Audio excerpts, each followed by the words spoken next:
आज हम पढ़ने जा रहे हैं सेक्शन बी मॉडल पेपर 2021 का। ये क्वेश्चन पेपर आपके बोर्ड एग्जामिनेशन के लिए बहुत ही इम्पोर्टेंट है और जो भी इसे अच्छी तरह से बना लेगा उसे बोर्ड एग्जाम में अच्छे मार्क्स लाने से कोई भी नहीं रोक सकता है। तो ये पहला क्वेश्चन है 3x² minus x minus 4। 3x² minus x minus 4 इसका शून्य अर्थात इसका रूट निकालना है। तो रूट निकालने के लिए हमें इसका फैक्टर निकालना पड़ेगा। फैक्टर निकालने के लिए हम यहाँ पर a है 3 और c है -4। तो a और c को जब मल्टीप्लाई करते हैं 3 × -4 होता है -12।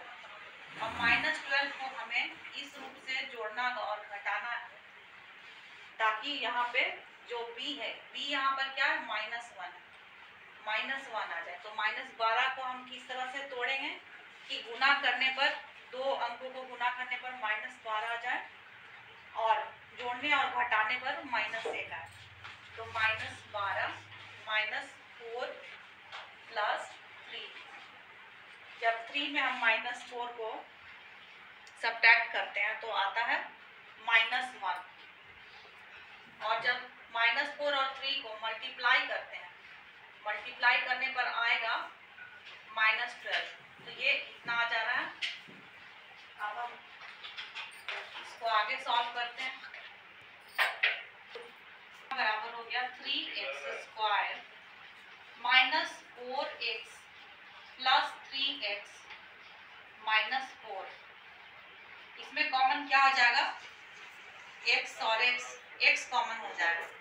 x को हम बाहर निकाल लेते हैं, यहाँ बच जाएगा 3 और x। 3x माइनस यहाँ x बाहर निकल गया, बच गया 4 प्लस यहाँ 3x और 4 में कुछ भी कॉमन नहीं है तो यहाँ केवल 1 कॉमन निकालेंगे। ये क्या हो जाएगा 3x माइनस 4। अब 3x माइनस 4 3x माइनस 4 इन दोनों फैक्टर्स में 3x माइनस 4 कॉमन है। तो 3x माइनस 4 बाहर निकल गया, इसमें बच गया x और यहाँ बच गया 1। तो इस प्रकार से रूट निकालने के लिए हम क्या करेंगे, 3x minus 4 is equal to 0 करेंगे। अब इससे हम x का मान निकालेंगे तो x का मान हो जाएगा 4 इधर आ जाएगा और 3 4 के नीचे आ जाएगा। तो x का मान निकल गया 4/3। उसी प्रकार से x plus 1 is equal to जब 0 होगा तो 1 को दूसरे तरफ ले जाएंगे बराबर चिन्ह के, तो ये हो जाएगा x बराबर -1। तो यहाँ पे शून्य क्या का निकल गया, x बराबर 4/3 और माइनस। अगला प्रश्न है tan a is equal to 4/3। तो sin a और cos a का मान निकालना। तो tan a का फॉर्मूला क्या होता है, tan a लंब बटा कट यानी p/p। और ये कितना दिया हुआ, ये दिया हुआ 4/3। मतलब कि अगर हम इतना इज इक्वल टू k माने तो p बराबर हो जाता है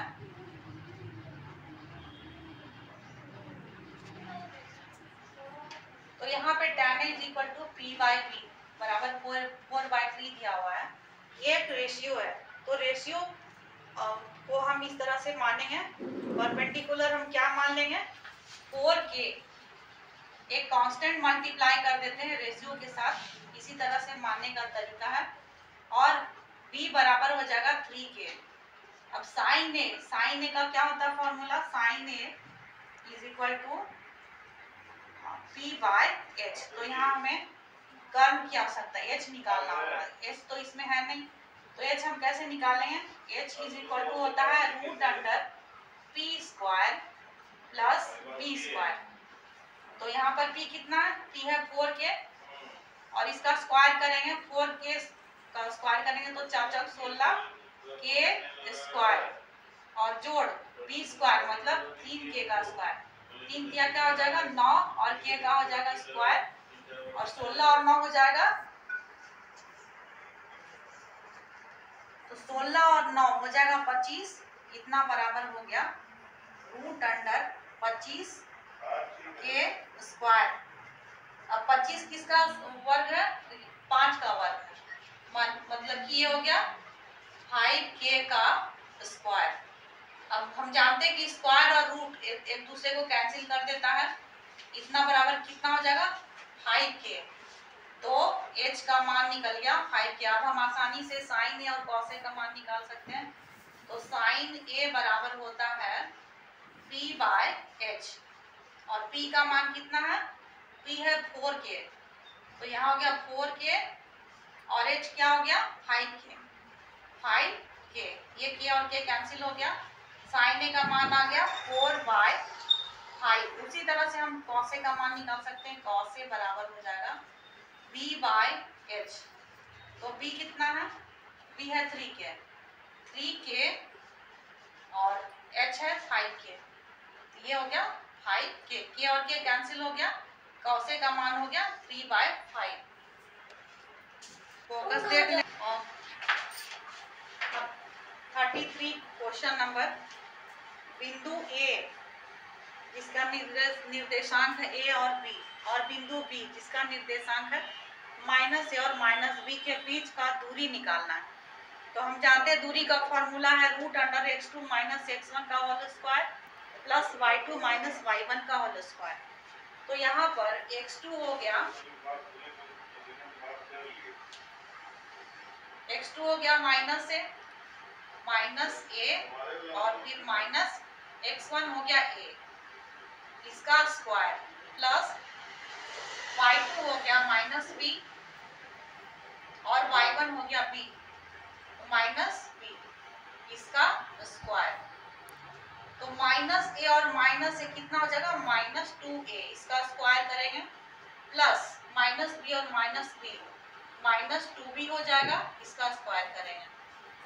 अब इसका -2a का स्क्वायर क्या हो जाएगा? 4a square plus 2b -2b square क्या होगा? 4b square.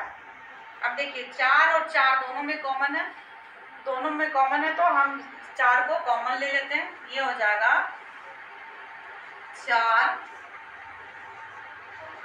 ब्रैकेट के अंदर रखेंगे a square plus b square. ये 4 किसका वर्ग है? 2 का वर्ग है। तो 2 का वर्ग है, तो इसका जब हम रूट निकालेंगे तो ये हो जाएगा 2। तो इसको हम रूट के बाहर कर देते हैं, ये हो गया इतना बराबर 2, और क्या बच जाएगा? a square plus b square, a square plus b square.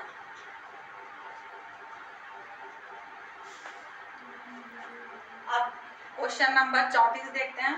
प्रश्न है tan 2a बराबर cot a - 18, जहाँ 2 एक न्यून कोण है तो a का मान निकालना है। तो हम पहले इक्वेशन को लिखते हैं, tan 2a बराबर cot a - 18। अब tan को हम cot के फॉर्म में चेंज करते हैं, इसलिए tan को हम cot के फॉर्म में चेंज कर रहे हैं, क्योंकि इस तरह भी cot है, तो cot और cot रहेगा, तो हमें इसका मान निकालने में आसानी होगा। तो इसको हम tan को हम cot के रूप में चेंज करते हैं। tan 2a बराबर क्या हो जाता है? tan a का फॉर्मूला होता है tan 90 माइनस a।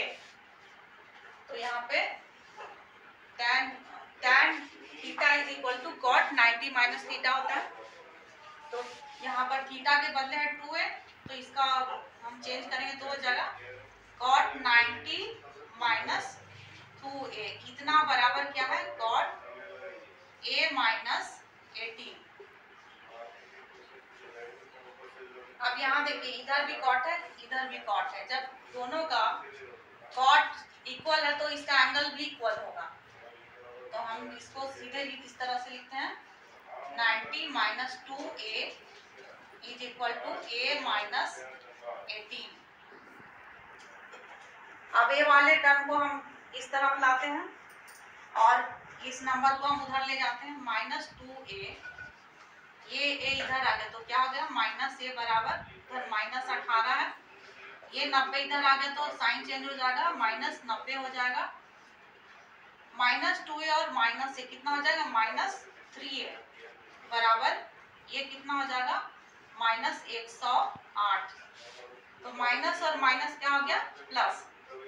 अब ये 3 को इधर ले आते हैं, ये बराबर हो जाएगा 108/3। कैंसिल कीजिए, 3 × 9 3 × 6 = 18। कितना आ जाएगा ये का मान 36। यही हो गया आंसर।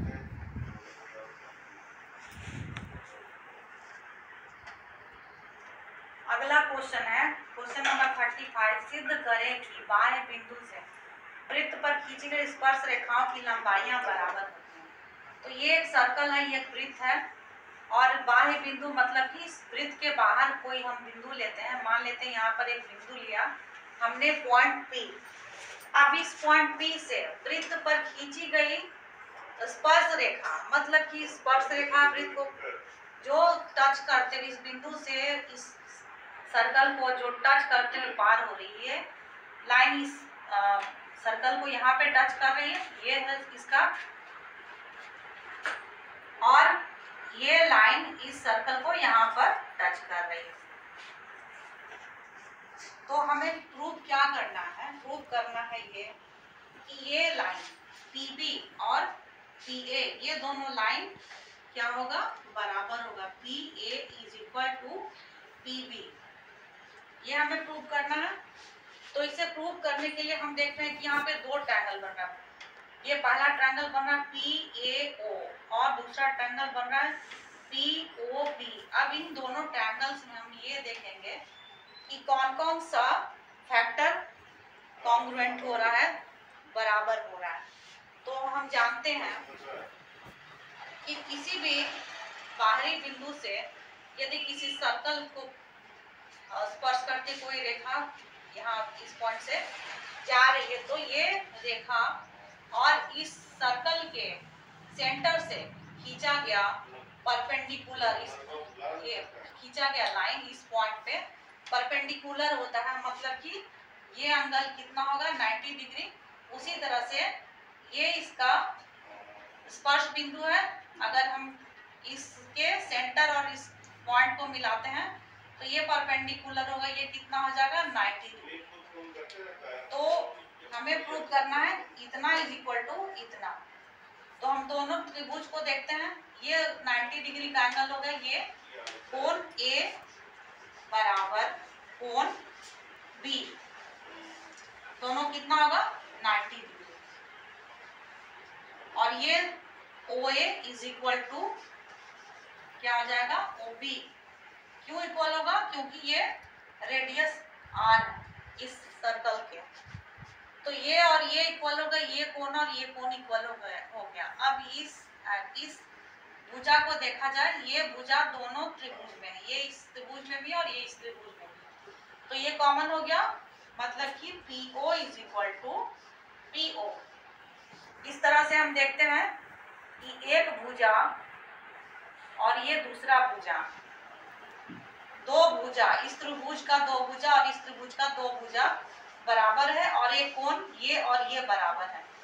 तो हम जानते हैं अभी गृहीत SAS से ये ट्रायंगल, ये वाला ट्रायंगल और ये वाला ट्रायंगल क्या होगा बराबर होगा। तो क्या हो गया ट्रायंगल